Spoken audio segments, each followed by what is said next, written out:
Okay guys, اس وقت جیسے ہم سب جانتے ہیں ہم پاکستان میں جو ہے وہ فلڈ کی صورتحال ہے، آدھا پاکستان ڈوبا ہوا ہے۔ میں نے ایک محاورہ بچپن میں پڑھا تھا انگلش میں، آپ کو میں اردو میں ٹرانسلیٹ کر کے بتاتا ہوں کہ اگر تم کسی بھوکے کو ایک مچھلی دو گے تو اس کا ایک دن کا کھانا ہو جائے گا، لیکن اگر تم اسے مچھلی پکڑنا سکھا دو گے تو ساری زندگی وہ جو ہے وہ خود مختاری کے ساتھ کھاتا رہے گا۔ آج کل جو فلڈ کی صورتحال ہے وہ بھی کچھ ایسی ہے، ہم سب ڈونیشن کر رہے ہیں اور اس میں کوئی شک نہیں ہے کہ ہماری نیت اچھی ہے۔ ہم لوگ چاہتے ہیں کہ جو ہمارے بھائی بہن ہیں جو ڈوبے ہوئے ہیں انہیں ہم اس مصیبت سے نکالیں، ان کے لیے کھانے پینے کا سامان پہنچیں، ان کے لیے کپڑے وغیرہ پہنچیں، ان کے گھر بنے دوبارہ۔ لیکن یہ تو ایک سال کی بات ہے، نیکسٹ ٹائم سیلاب آئے گا تو ہم پھر یہی کریں گے، اس کے بعد سیلاب آئے گا پھر ہم یہی کریں گے۔ اس سے بہتر کوئی ہم ایسا حل نکالیں، کیونکہ یہ فلڈ تو آتے رہیں گے، کیونکہ پاکستان کی جو جیوگرافی وہ ہے ہی ایسی۔ پاکستان کا ناردرن ایریا، وہاں بارش ہوتی ہے، پہاڑ کٹ کٹ کے دریاؤں میں گرتے ہیں اور پورے پریشر کے ساتھ میدانی علاقوں میں آتے ہیں، اور میدانی علاقوں میں انہیں ڈائریکشن نہیں ملتی پانی کو۔ قصور پانی کا نہیں ہے، یہ تو ایک نیچر ہے، یہ تو ہونا ہی ہونا ہے۔ قصور ہمارا ہے کہ ہم نے اس کے لیے تیاری نہیں کی۔ جب یہ پانی سارا زمینی علاقوں میں آتا ہے تو اس کو ڈائریکشن نہیں ملتا، اس لیے شہروں میں اور بستیوں میں اور آبادیوں میں گھس جاتا ہے، جس کی وجہ سے ہمارے آبادیوں کو نقصان ہوتا ہے۔ تو اس کا حل سب سے پہلا تو یہ ہے کہ ہمارا ایک ڈائریکشن بنائے اس پانی کو نکلنے کے لیے، سمندر تک پہنچانے کے لیے۔ اور ایسا نہیں ہے کہ ہم لوگ غریب ملک ہیں تو ہمارے پاس نہیں ہے۔ پاکستان کی بڑی بڑی کمپنیز ہیں جن کے پاس جو ہے ہیوی مشینریز پڑی ہوئی ہیں جو کہ یہ کام کر سکتی ہیں، لیکن وہ ہمیں دے نہیں رہی ان چیزوں کے لیے۔ کھانے پینے کے لیے آپ ان کے لیے سامان پہنچا رہے ہیں، آپ ان کے کپڑے لتے کے لیے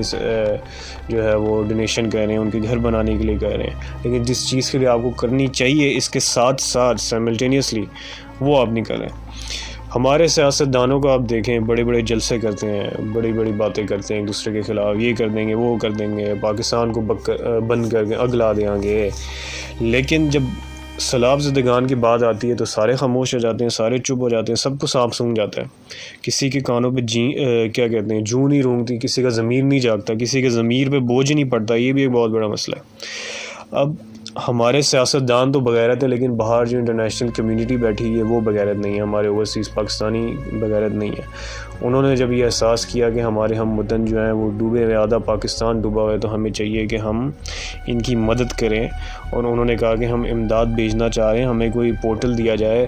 تب ان سیاستدانوں کو جو ہے وہ لالچ آئی کہ کیوں نہ اس فنڈ سے بھی کام لیا جائے، اس کو بھی لوٹا جائے۔ ہم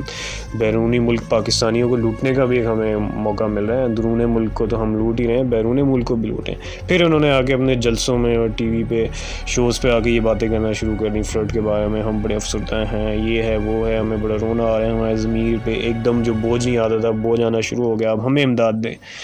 اور ہم سب جانتے ہیں یہ امداد جو ہے سب کھا جائیں گے ہمیشہ کی طرح۔ ہمارے پاس اس طرح کی ویڈیوز موجود ہیں یوٹیوب پہ کہ یہ لوگ کس طرح سے امداد بانٹتے ہیں، آپ سب کو پتہ ہی ہے۔ ایک سینیٹر صاحب ہیں جماعت اسلامی کے،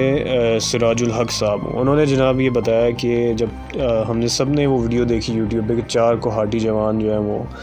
سہمے میں دریا کے بیچ میں کھڑے ہیں اور سیلاب آئے، اور بالکل یعنی کہ 5-6 منٹ کی بات ہے وہ ڈوبنے والے ہیں، اور وہ فریاد کریں ہمیں بچاؤ بچاؤ۔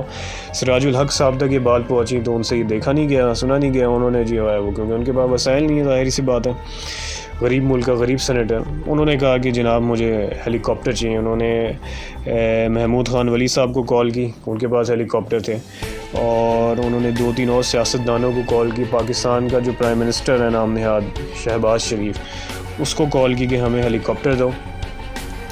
لیکن کسی نے بھی ہیلی کاپٹر دینے سے جو ہے وہ، ہر کسی نے ہیلی کاپٹر دینے سے انکار کر دیا، کسی نے حامی نہیں بھری کہ ہم ہیلی کاپٹر دیں گے۔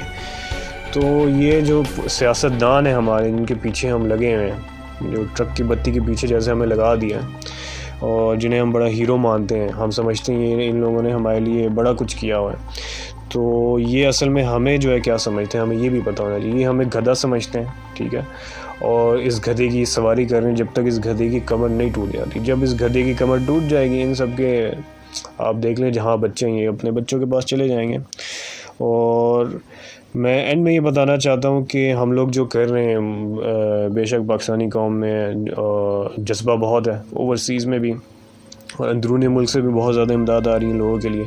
لیکن ہم امداد کر رہے ہیں ان لوگوں کو کپڑے پہنچانے کے لیے، ان کے گھر بنانے کے لیے، لیکن آپ یہ بات جان لیجئے کہ یہ سیلاب 2 سال بعد، 3 سال بعد یا اگلے سال دوبارہ آ سکتا ہے، کیونکہ ہم لوگ مانسون ریجن میں ہمارا کنٹری واقع ہے، اور ہماری کنٹری کی جو جیوگرافی وہ اس طرح کی، یہاں پہ سیلاب بہت آسانی سے آ سکتا ہے، دوبارہ آ سکتا ہے۔ اس کے لیے ہمیں اقدام کرنا پڑے گا، اور اس کے لیے ہمیں ڈونیشن کرنی پڑے گی۔ جو ہے اصل بات یہ ہے، ہمیں ایک ایسا پورٹل بنانا پڑے گا جس پہ ہم ڈونیٹ کریں ڈیم بنانے کے لیے، کیونکہ یہ لوگ تو کچھ کریں گے نہیں، اپنی فیکٹریاں تو انہوں نے بیچنی نہیں، ان لوگوں نے اپنے لنڈن کی فلیٹس تو بیچنے نہیں ہیں، ڈیم بنانے کے لیے ہمیں ہی کرنا پڑے گا۔ تو ہمیں ساتھ ساتھ سائملٹینیسلی جو ہم ان کے لیے امداد کر رہے ہیں متاثرین کے لیے، ساتھ ساتھ ہم ڈیم بنانے کے لیے بھی ڈونیشن کریں۔ جیسے ہاسپٹل بنانے کے لیے آپ ڈونیشن مانگ لیتے ہیں، ویسے آپ ڈیم بنانے کے لیے ڈونیشن مانگیں۔ اگر آپ نہیں کر سکتے، ہم ایک ایسا پورٹل بنا کے دیں جہاں پہ ہم ڈونیٹ کریں، اور ہم جو ہے وہ ڈیم بنائیں جگہ جگہ پر، جو فلڈ کے راستے ہیں، جو سیلاب کے راستے ہیں پاکستان میں، جو ریڈ پوائنٹس ہیں، وہاں پہ فلڈ بنائیں، تاکہ یہ جو پانی ہے یہ بہت بڑی نعمت ہے، اس کو ہم یوز کر سکیں۔